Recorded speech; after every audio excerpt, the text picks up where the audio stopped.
कुंडली भाग्य। निधि को पता चल चुका है प्रीता यहाँ पर आई हुई थी उसकी गैर मौजूदगी पर। करण लेकर आया था प्रीता को घर। ऐसी बातें कहती है काव्या और करीना बुआ। दोनों के मुंह से प्रीता की घर वापसी को सुनकर हैरान रह जाती है निधि। वो कहती है कहीं उससे गलती तो नहीं हो गई सृष्टि की जान लेने की कोशिश करना, क्योंकि प्रीता यहाँ पर आई थी और हो सकता है प्रीता आगे भी यहाँ पर आए। अब ऐसा खतरा उसे नहीं लेना चाहिए, इसीलिए वो अपने गुंडे को फोन कर कर कहती है तुमने प्रीता को क्यों नहीं मारा।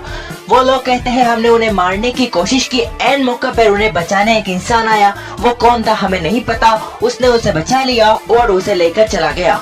अब प्रीता आदेश देती है कि तुम्हें इस बार कोई भी गलती नहीं करनी, तुम्हें प्रीता की जान लेनी है वरना तुम्हें अपनी पेमेंट नहीं मिलेगी। और ये सुन के गुंडे कहते हैं इस बार उनसे कोई भी गलती नहीं होगी, वो इस बार पक्का उस औरत की जान लेकर दिखाएंगे।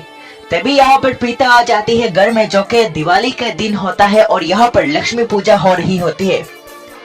इस पूजा में आ जाती है अचानक प्रीता आकर करण से टकराती है और करण से टकराकर सबसे पहले चली जाती है यहाँ पूजा करने।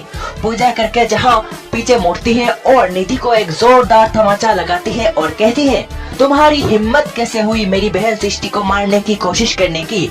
तुम्हें मैंने पहले ही समझाया था हम दोनों से दूर रहने के लिए, लेकिन तुम नहीं मानी। आप तो मेरा रुद्र रूप देखोगी। और ये कहकर जहाँ निधि को और एक थप्पड़ लगाती है।